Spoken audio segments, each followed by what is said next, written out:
Growing up in Brooklyn, New York, I heard the stories from my grandparents. My great-grandfather built the Panama Canal. And the young people need to hear the stories. I got to get you back down to Piney Woods to talk to our young people. They need to hear the stories. I'll be They need glad to to. understand. They need to understand the history, and understand that they didn't just light up on this place at this time, but there are many people that went before them Right. to build this thing. That's why we don't allow them to flunk, because I said too many people have died for you to get D's or F's or anything like that. You've got to do your best. And that's one way. We need looking for mentors. Our AmeriCorps program at the Piney Woods School, we have the only AmeriCorps program in the high school in the United States. So our young people, our seniors, get 450 hours of community service in their senior year. And there could be ways that people can come down to help volunteer or engage our young people volunteer. If they're pastors that are listening, there could be projects that we could do at the church or engage your young people in doing things for the community. You know, it doesn't make sense to wait till you're 21. No. You didn't wait till you're 21 to get started, did Not you? hardly. No, indeed. No, indeed. No. Well, I'm just so honored to hear this, and I'm sure that if there's anyone want to call in, do you have time to take a few calls? Oh, absolutely. If you guys ever want to call in and talk to our president, feel free to do so. We're going to open the lines up now for a few minutes, and then we still expecting a call from Haiti. They maybe having problems down there. I talked to the representative assistant today, and they assured me that they thought the president that the ambassador was going to call in. In the meantime, is there anything else you want to say, President? Are you talking about anything else? Well, one of the wonderful things that we've been doing of late is you mentioned the International Sweethearts of Rhythm. The Cotton Blossom Singers are still going strong. They are? Of things going on. Yes. I believe we had a call, Mr. President. Go ahead, call you in there. Hey, how y'all doing tonight? Fine. Hey, Dr. Nichols, Yeah. my name's Carl Jones, and I'm calling you from our new Mississippi Teamsters chapter of Black Caucus. I know, as you would know, and maybe explain to the others that y'all are our adopted Right. school for the nation. Yes. And we, Mr. Evans, we had our last meeting in New Orleans back in August. Black Teamsters from all over the country, and a few white members.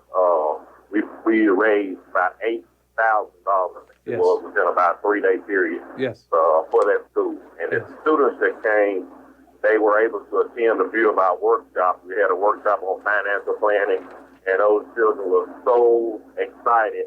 And our children probably can tell you about how they took, that back with them and said they were going to start using that stuff with them in their everyday life.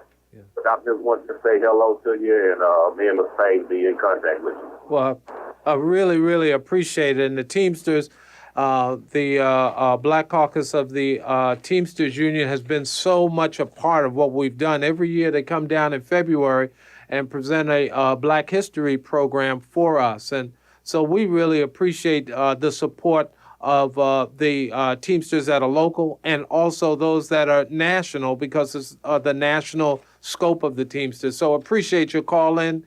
And the kids really had a wonderful time down there in New Orleans. Great. Thank you, sir. Okay. Thank you. Thank you very much, Carla. Pastor Luckett is one of my co-workers.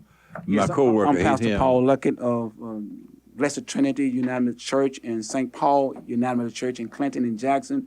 And I'm familiar with Piney Woods, who's doing a great job. And I would like to just challenge all of our pastors and churches to let us pitch in to do what we can for Piney Woods, because it's a great school. They're doing a great job with our young people. And so we know that they are private school and they're not public school where they're, getting money from the government. So we have to pitch in and help, because now we know money is tight. It's tight now. Don't act like your brain dead, because money is tight. So they got to have the money to keep the lights on and buy the gas and whatever they need and pay the teacher. No money, no school. So let us put our money where our mouth is. We don't let Mr. Evers call us Afro-American and don't do nothing. I'm going to pay my $100 right now.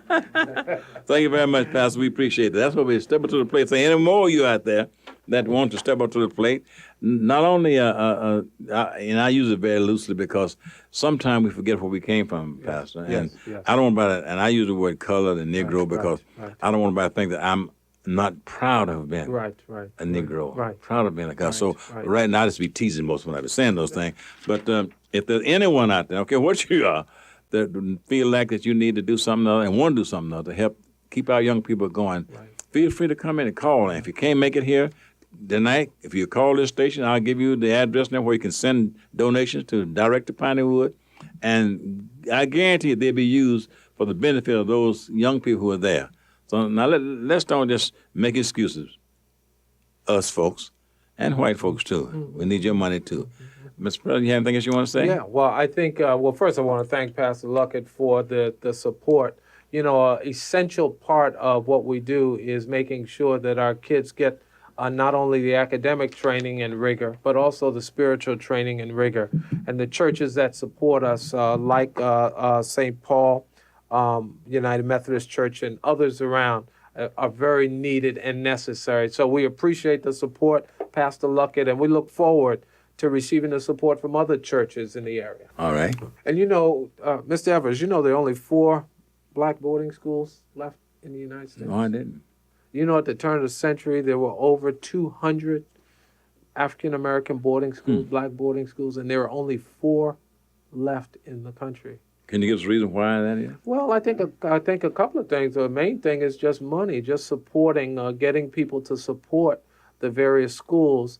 I think some of the other things, a lot of the schools closed down after Brown versus Board of Education in 1954.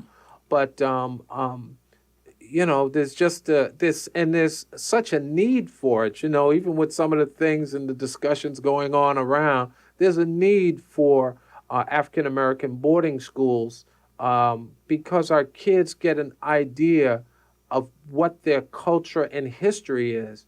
Not that theirs is the only culture and history, but they understand who they are. And once you understand who you are, then you'll be better prepared to talk about and to understand the global economics and the global way people do business. But it starts with knowing who you are. And to order to know who you are, you got to know where you come from. Amen on that. I really appreciate that. And I hope our many listeners have enjoyed our president. Anything else, Mr. President? I'm good. And Mr. President has been more than gracious with his time. I know all presidents are busy, and I'm sure that President Barack Obama sure not busy tonight because you Democrats didn't do what you're supposed to have done. But anyway, we're going to go on further. You know, according to FCC, we have to take a break. This time we'll take a break, and we'll be right back.